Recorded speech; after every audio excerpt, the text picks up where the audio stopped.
आप सबको जय मसीह की धन्यवाद करता हूँ समय के लिए। हालेलुया। हम वचन पढ़ेंगे, परमेश्वर मन फिराव का अवसर देता है। हालेलुया। यूहन्ना के इंजील से हम पढ़ेंगे, यूहन्ना रचित सुसमाचार उसकी 8वीं अध्याय उसका 1 वचन हम पढ़ते हैं। यूहन्ना रचित सुसमाचार उसकी 8 अध्याय। अगर आपका बाइबल है तो बाइबल पठन कीजिए, नोट्स कीजिए। परंतु यीशु जैतून के पहाड़ पर गया और भोर को फिर मंदिर में आया और सब लोग उसके पास आए और वह बैठकर उन्हें उपदेश देने लगा। बोलो हालेलुया। हालेलुया।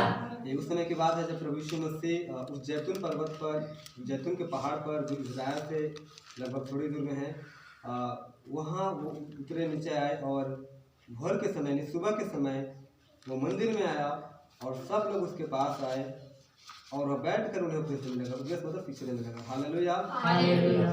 तीसरा वचन में लिखा है, तब शास्त्री और फरीसी एक स्त्री को लाए जो विचार में पकड़ी गई थी और उसको बीच में खड़ी करके यीशु से कहा, हे गुरु, यह स्त्री विचार करते ही पकड़ी गई है।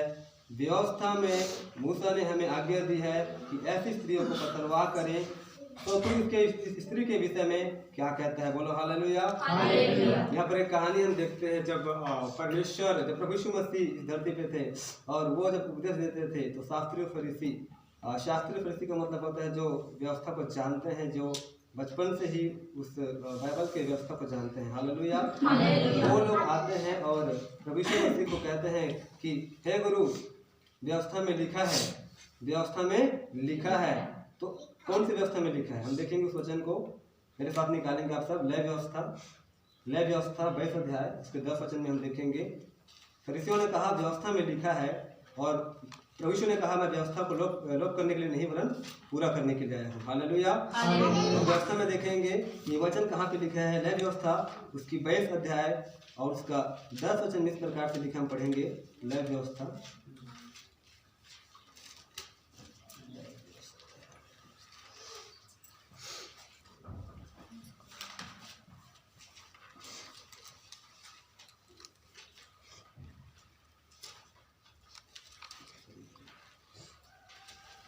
व्यवस्था की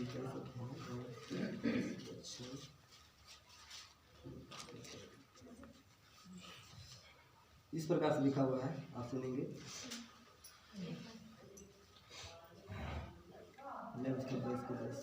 पराय कुल का जन किसी पवित्र वस्तु को ना खाने पाए। माफ कीजिएगा, व्यवस्था विवरण है, व्यवस्था विवरण 22 का 22 पढ़ेंगे। व्यवस्था विवरण 22 का हम 22 से पढ़ेंगे। यदि कोई पुरुष दूसरे पुरुष की ब्याही हुई स्त्री के संग सोता हुआ पकड़ा जाए, तो जो पुरुष उस स्त्री के संग सोया हो और वह स्त्री दोनों मार डाले जाएं, और इसी प्रकार तुम ऐसी बुराई को इजराइल में से दूर करना। हालेलुया। यहाँ पर एक व्यवस्था दिया गया है पुराने नियम में, जो नियम मूसा की व्यवस्था था, जिसमें ये कहा गया है कि यदि कोई ऐसा काम करते हुए, ऐसा पाप करते हुए पकड़ा जाए तो क्या किया जाए? मार डाला जाए, पत्थरवाह किया जाए। हालेलुया। उस समय पुराने नियम में ऐसा नियम था कि लोगों को अगर वो पाप करते पकड़ा जाते थे और व्यवस्था में अगर वो दोषी ठहरते थे तो वो मार डाले जाते थे और कोई क्षमा नहीं था। हालेलुया। उस समय कोई क्षमा नहीं था, लेकिन आज यीशु मसीह के आने के बाद में हमारे पास एक क्षमा का अवसर है। हालेलुया। विषय था प्रभु मन फिराने का मौका देते हैं। आज हम में से, जैसे आज हमने भजन संहिता पढ़ा और उसमें हमने ये सीखा कि हम सभी ने अपराध किया। हालेलुया। रोमियो 3 के 23 के अनुसार सबने पाप किया और कोई भी धर्मी नहीं है, परमेश्वर की महिमा से रहित है। लेकिन परमेश्वर हमें एक मन फिराने का अवसर देते हैं। यदि हमने कोई गुनाह किया, अपराध किया, वो आप जानते हैं आपके व्यक्तिगत जीवन में क्या है। हर एक व्यक्ति यहाँ पर जो इस वचन को सुन रहा है, उनसे मैं कहूँगा आप जानते हैं अपने व्यक्तिगत जीवन में कौन सी गुनाह आपने किए, लेकिन प्रभु ने कहा कि तुम क्षमा मांग लो। हालेलुया। और हम आगे पढ़ेंगे यूहन्ना की किताब से। देखिए यहाँ पर क्या लिखा है। व्यवस्था में मूसा ने हमें आज्ञा दी है कि ऐसी स्त्री को पत्थरवाह करे। पत्थरवाह मतलब समझते हैं पत्थर से मार डालना। हालेलुया। तू इस स्त्री के विषय में क्या कहता है? उन्होंने उसको परखने के लिए यह बात कही ताकि उस पर दोष लगाने के लिए कोई बात पाए, परंतु यीशु झुककर उंगली से भूमि पर लिखने लगा। हालेलुया। व्यवस्था कहती है कि स्त्री और पुरुष दोनों मार डाला जाए, लेकिन यहाँ पर पुरुष है क्या? यहाँ पर पुरुष नहीं था। हालेलुया। उन्होंने प्रभु यीशु मसीह को पकड़ने के लिए, उसके बारे में कोई ऐसी बात पाने के लिए या उसकी खिलाफत करने के लिए उन्होंने ऐसा किया था। हालेलुया।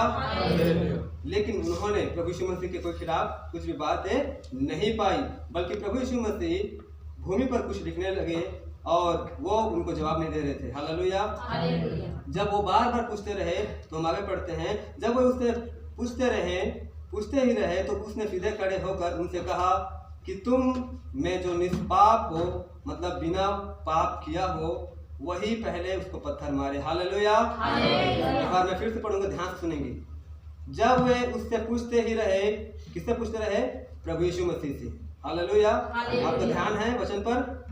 सुन रहे हैं आप लोग? हाँ या ना? सुन रहे तो हाँ बोलिए ना। मैं मजाक नहीं कर रहा हूँ, यहाँ पे वचन सुनिए आप लोग। तब वे उससे पूछते ही रहे तो उसने सीधे होकर उससे कहा कि तुम में जो निष्पाप हो, निष्पाप मतलब जो बिना पाप का हो। हालेलुया। आप जानते हैं बिना पाप का धरती पर कोई नहीं है। कितने लोग जानते हैं? हाथ उठाएं। जानते हैं आप बिना पाप का कोई नहीं धरती पे। सब ने पाप किया, रोमियो 3:23 में लिखा है, सब ने पाप किया और परमेश्वर की महिमा से रहित है। बोलो हालेलुया। इस वचन को प्रभु यीशु मसीह ने पूरा किया और उसने क्या कहा? ध्यान से सुनेंगे। 8 वचन में लिखा है, 7 में लिखा है, 8 में, जो तुम में जो निष्पाप हो वही उसको पहले पत्थर मारे, उस स्त्री को पहले पत्थर मारे। हालेलुया। लेकिन वो जानते थे कि फरीसी जानते थे कि उन्होंने सबने पाप किया है। हालेलुया। इसलिए वो क्या करते हैं? और फिर झुककर भूमि पर उंगली से लिखने लगा, परंतु वे यह सुनकर बड़ों से लेकर छोटों तक एक एक करके निकल गए और यीशु अकेला रह गया और स्त्री वहीं बीच में खड़ी रह गई। हालेलुया। इस समय कितनों के मन में परमेश्वर इस बात को डाल रहा है। कई लोगों के मन में भी चल रहा है कि वो अपने गलतियों को देख रहे हैं। हालेलुया। कई लोगों के मन में पश्चाताप की आत्मा आ रही है, ये बात सच है। हालेलुया। वहां पर फरीसियों ने सोचा कि हम सभी ने क्या किया है? पाप किया है। और वो क्या करते हैं? वहां से उस स्त्री को छोड़ करके और प्रभु यीशु मसीह को छोड़ करके निकल जाते हैं। छोटे से बालक से लेकर बड़े जवान तक वहां पर थे। हालेलुया। और सभी ने पत्थर पकड़े हुए थे उस स्त्री को मारने के लिए, क्योंकि मूसा की व्यवस्था में लिखा है ऐसी स्त्री को मार डाला जाए। लेकिन यहाँ पर 2 गवाह की आवश्यकता थी और गवाह नहीं था। हालेलुया। क्योंकि वहाँ पर पुरुष नहीं था, स्त्री को भी लेकर आए थे उन्होंने, ताकि प्रभु पर दोष लगाने के लिए वो ऐसा कर रहे थे। हालेलुया। तब देखिए क्या लिखा है, हम आगे पढ़ते हैं, 10 वचन से पढ़ेंगे, 9 से पढ़ते हैं। परंतु वे यह सुनकर बड़ों से लेकर छोटों तक एक एक करके निकल गए और यीशु अकेला रह गया और स्त्री वही बीच में खड़ी रह गई। यीशु ने सीधे होकर उससे कहा, हे नारी, वे कहाँ गए? क्या किसी ने तुझ पर दंड किया गया? नहीं दी। हालेलुया। यीशु ने उस स्त्री से कहा कि वे कहाँ गए? कौन कहाँ गए? वो फरीसी और शास्त्री कहाँ गए? या दोष लगाने वाले कहाँ गए? आज जब आप विश्वास में आए हुए हैं, जो लोग आपको पर्सनली जानते होंगे, आज वो आपको देखते होंगे और कहते होंगे, तू तो यही काम करता था ना पहले, तू तो पहले यही काम करता था ना, लेकिन अब क्या हुआ? अब तू सुधर गया। हालेलुया। जब फरीसियों ने जाना कि हम भी इस स्त्री के समान पापी हैं, तो वे छोड़कर चले गए। हालेलुया। जिस दिन आपके मित्र, जिस दिन आपके पड़ोसी इस बात को जान जाएंगे कि आप जब पाप कर रहे थे और यीशु मसीह के कारण आज आप जीवित हैं और आपका पाप क्षमा हो गया, और जिस दिन उनको अपने पाप का एहसास होगा, वो भी मन फिराएंगे। बोलो हालेलुया। समझ रहे हैं आप मैंने क्या कहा? जिस दिन उनको पता चलेगा कि वो भी पापी हैं, उनको पाप के बारे में ज्ञात होगा और वो भी मन फिराएंगे और हमारे परमेश्वर के पास आएंगे। बोलो हालेलुया। फरीसियों ने जाना कि यीशु ने जो कहा सही है और ये बातें उनके जीवन में काम करती है, तब उन्होंने उस स्त्री को छोड़ दिया, प्रभु यीशु मसीह को छोड़ दिए और वो वहां से निकल गए। हालेलुया। अब आगे पढ़ते, ध्यान सुनिएगा क्या लिखा है। प्रभु यीशु मसीह ने उस स्त्री से क्या कहा? 11 वचन से 10 वचन से हम पढ़ेंगे। यीशु ने सीधे होकर उससे कहा, हे नारी, वे कहाँ गए? क्या किसी ने तुझ पर दंड किया गया? नहीं दी। दंड मतलब सजा की, या कोई भी सजा की, या कोई भी दंड की या पनिशमेंट की आज्ञा नहीं दी। स्त्री ने क्या कहा, ध्यान से सुनेंगे। उसने कहा, हे प्रभु, किसी ने नहीं। यीशु ने कहा, मैं भी तुझ पर दंड की आज्ञा नहीं देता, जा और फिर पाप न करना। हालेलुया। आज प्रभु आपको और मुझे एक मौका दे रहे हैं। हालेलुया। हमने 2020 में जो भी अपराध किए आज हम उसे मान ले, और प्रभु हमसे कहता है, आपसे मुझसे कहता है, मुझसे भी कह रहा है परमेश्वर कि जा फिर पाप न करना। हालेलुया। तो क्या हम पाप करते रहे? कदापि नहीं। रोमियो 6 अध्याय में लिखा है, सुन लीजिए, मैं बता रहा हूँ आपको। रोमियो 6 में लिखा है, क्या हम पाप करते रहे? कदापि नहीं। अगर हम पाप के लिए मर गए तो उसमें जीवन अब नहीं बिताना है। हालेलुया। इस स्त्री को प्रभु ने एक मौका दिया। यदि पुराने नियम की बात हम करते हैं तो वहाँ पर कोई मौका नहीं है। हालेलुया। पुराने नियम में कोई मौका, कोई पश्चाताप नहीं है। वहाँ पर अगर वो पाप करते पकड़ा जाते तो सीधा मार डाले जाते। हालेलुया।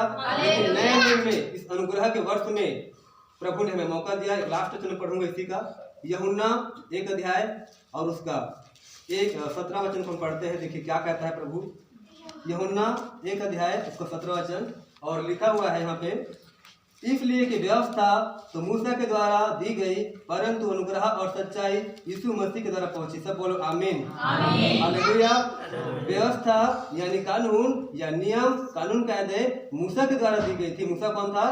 प्रभु का दास। हालेलुया। उसके द्वारा नियम दिया गया था, और परंतु अनुग्रह, बोलो अनुग्रह, सब बोलेंगे अनुग्रह और सच्चाई यीशु मसीह के द्वारा पहुंची। हालेलुया। अनुग्रह का मतलब होता है दया, करुणा और प्रेम। अगर हम पुराने नियम में होते तो ये दया करुणा हम पर नहीं होता, लेकिन नए नियम में हम पर दया और अनुग्रह हुआ है। आप सभी के ऊपर, आप सबों के ऊपर परमेश्वर का दया और अनुग्रह है। हालेलुया। इसलिए आज जीवित है। इस 2021 में कितने आज दुनिया को छोड़कर चले गए क्योंकि उन पर अनुग्रह और दया नहीं हुई। हालेलुया। तो प्रभु आप सभी को आशीष दे। मेरे बोलने के द्वारा यदि कोई गलती हो तो आप सब माफ करें, माफी माफ करें। प्रभु सबको आशीष दे।